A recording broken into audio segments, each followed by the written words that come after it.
Hey, it's Webs here, and it's time for dessert with Elemental Mage. This deck hasn't really changed that much since the original incarnation of it with Grand Finale. You're using cards such as the new Deepwater Evoker with the Dungeoneers and Star Scryers in order to draw your key combo pieces or answers for your opponent's boards, such as Fire Cell or Flame Strike, while also relying on cards like Pandaren Porter and Wand Thief in order to generate spells that you don't normally run in the deck, since you don't want to run too many, since that lowers your consistency of drawing your key combos. However, with my variant, I decided to include some board clears in the deck just because there's a lot of Pirate Warrior going around, and a Fire Cell will honestly deal with in most matchup. Flame Strike will also do the same thing, and this allows you to have a higher possibility of actually getting any armor off of Deepwater Evoker. I didn't actually want to include this card at first because of the hot streaks. However, honestly, this just makes this combo more consistent. You don't really care if you don't get any armor off of the hot streak, but for the most part, you actually will get some type of armor from the other spells that you're running in the deck. If your opponent has some way to actually deal with your Grand Finale turn, since it's so telegraphed. You also have a Gray Sage Parrot in order to have a backup play on the following turn, because they're usually going to waste most of their resources trying to deal with this, or they're just going to try to rush base damage if you don't have a big enough Grand Finale. You also kind of want to make sure you know when to use this and when not to use it, because you don't necessarily always have to have a bunch of elementals to do this. You really only need like 2 to 3 depending if you have a Battleground Battlemaster in your hand. So with that being said, let's get into the Mulligan guide.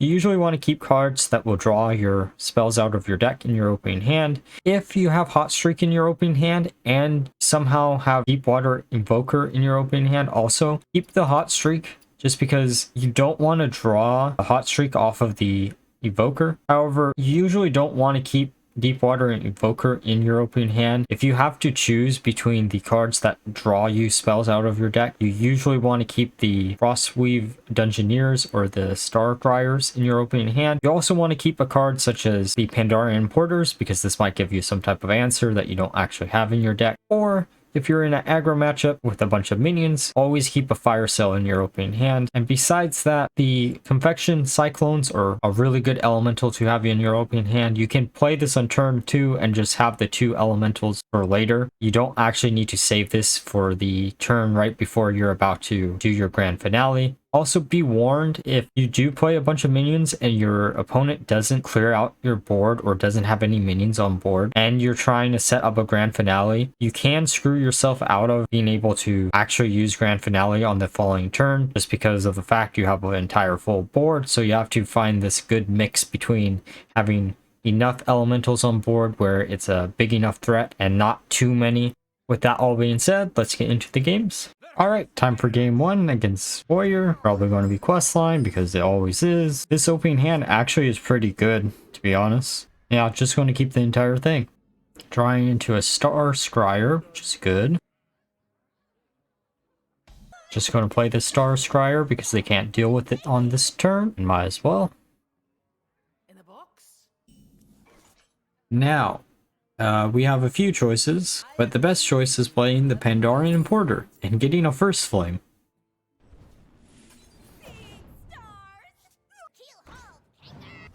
Evoker is probably honestly going to be our next turn. Drawing to Grand Finale. Kind of wish we had reversed those 2 draws there, but oh well, it is what it is.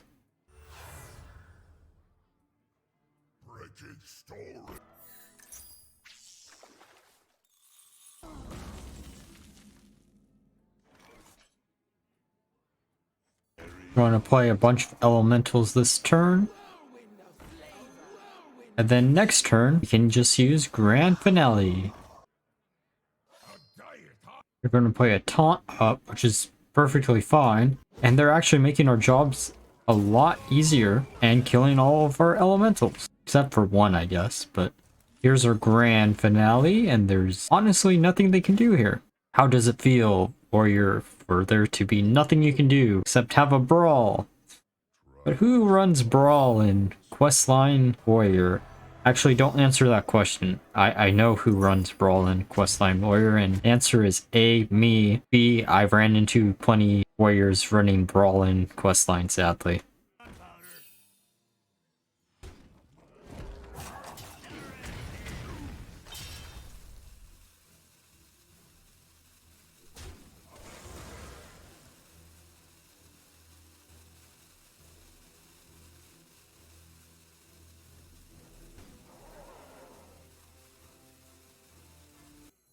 Time for Battleground Battlemaster, and we win! Alright, time for game 2 against Demon Hunter. This isn't the worst opening hand, but it all depends on the type of Demon Hunter it is. Man, the amount of times when I've mulliganed away a card and gained the other copy of the card is kind of ridiculous. So their quest line, that's kind of cool, I guess. Now, which variant of questline are they? Are they the old variant? Are the Bell variant? Or are they the Pirate variant, which I haven't actually seen anyone else run? So probably not that third option, to be honest. Trying into a Scryer, just going to play it. We're going to draw a bunch of cards, which is what questline Demon Hunter does. And it seems like they're the Fell OTK variant, because why else would you run Guild Trader in the deck? Going to put our Infection Cyclone just to get the 2 elementals in hand, and then grab the Ring Toss because we don't need to draw a bunch of cards here. We just need to get something like Ice Barrier for survivability. They're going to use Glide, which would have been fine for our hand. Oh wait, no, they're just going to play it on themselves, which is actually not a bad play. It's sometimes the better play to actually just play on yourself so you can actually complete quests quicker.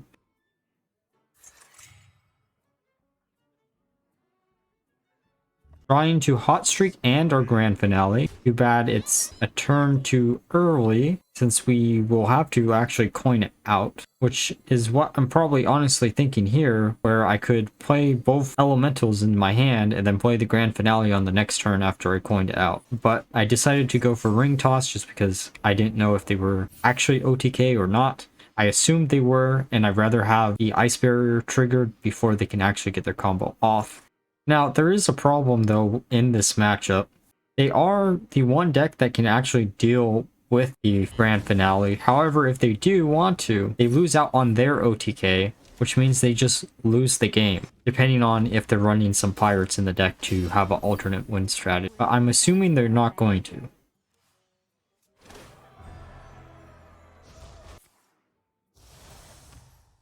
I'm going to trade that away. Gain a Gyro Worm. We're going to coin out a extra elemental here, just because we don't need the coin for our next turn. Them playing their questline reward is kind of frightening, but at the same time, as long as we're out of range, it shouldn't be that big of a deal. This used to honestly be one of my favorite decks, was the OTK Il'gynoth Demon Hunter. But the deck is pretty much solved. There's no interesting way to actually pull it off, so I haven't actually made a video on it. Now they have the hard choice. Lose the game instantly here, or kill all of our elementals. Or at least most of them, I should say. They're just going to go fishing for cards. Oh, I guess they got the Artificers, and they're actually going to clear out our board. Honestly, I'd rather them clear out the board than us having to deal with their OTK. Oh, grabbing the Battle Master, but I'm just going to attack face and then use the Fire Cell because we still have enough cards in our hand in order to actually be at an advantage, especially since I know that they don't have their OTK anymore, or at least not easy access to it as before. Because I don't remember them using Philosophy in order to actually copy any of their Artificers, but I could be wrong. They're going to play a Glide, which is fine. Oh, you know what their alternate win condition could be? If they're actually using one Lion's Frenzy, which is honestly probably what they're searching for here, is the one Lion's Frenzy, but they're not drawing into it. Or they did, and they don't have enough mana for it, so it's kind of useless. Just gonna Hero Power. At this point, I'm not actually worried that they're going to kill us in a turn, so it doesn't matter how slow I'm going to be. What are they looking for in that deck? That's my question. Tusk Piercer. Are they looking for Il'gynoth? That has to be what they're looking for, right? Flame Strike, which does absolutely nothing for us. I wonder if the reason why they're trading in so much isn't because they're looking for Il'gynoth just to waste more time. Because technically that could be a win strategy if you really wanted to go down that route. Let's just play the Parrot. Acrobatics.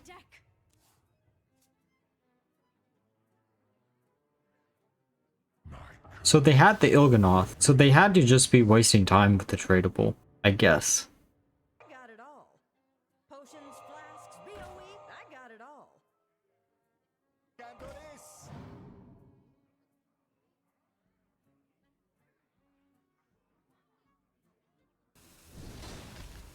21 damage, that's actually quite impressive given the fact that they didn't have the Artificers in that combo.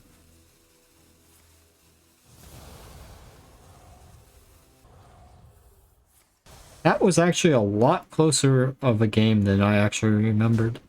Too bad we have the Battleground Battlemaster.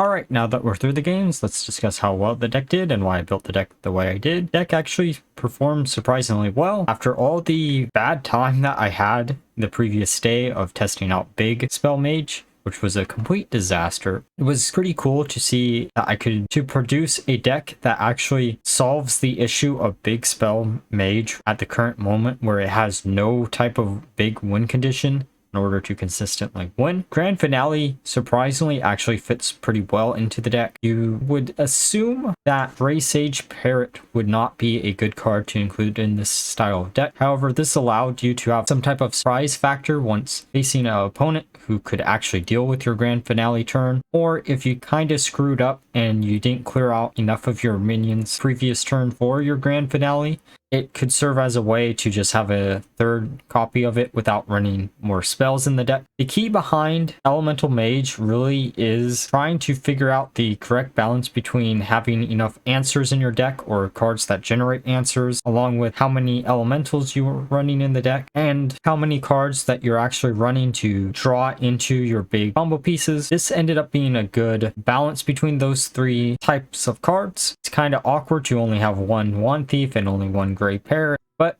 if you really wanted to, you probably could cut the Parrot for an additional Wand Thief, or the opposite way around.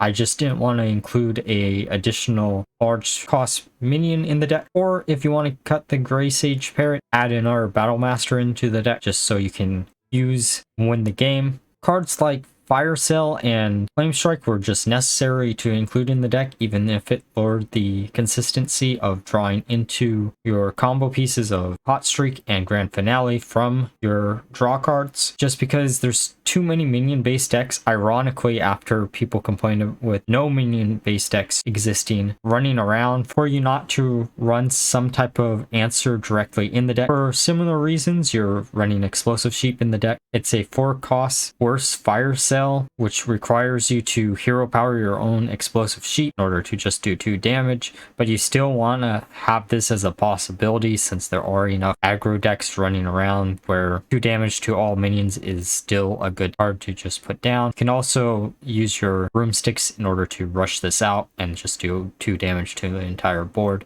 Overall, I wouldn't say there's many cards that are kind of awkward to use in the deck. The Gyre Worms, of course, are kind of awkward if you're not playing a bunch of elementals on turns that you're not going to set up a Grand Finale. However, you need to know when to use a Gyre Worm and when to use some of the elementals, because you don't necessarily need a whole board of 8/8s in order to deal a bunch of damage to your opponent's face on the following turn. You really honestly only need maybe 2 or 3 at most times, because if you draw into the Battlemaster, you already are doing 32 damage the next turn, and your opponent's not going to be able to deal with a bunch of 8/8s. Overall, I was pleasantly surprised with this deck, especially after the trouble I had with Big Spell Mage. I don't know if it was user error or I was just running a faulty list, but the deck doesn't have a big spell that will do enough. And I also tried out Freeze Mage as Big Spell Mage, but again, it doesn't have a win condition and it can't consistently freeze the entire board, so it's not good. If Blizzard was currently in the standard format, that would change it. Big spell mage would actually probably be a thing, but it isn't. So it is what it is. With that being said, if you enjoyed the video, please leave a like, comment, and subscribe. And until next time, bye bye.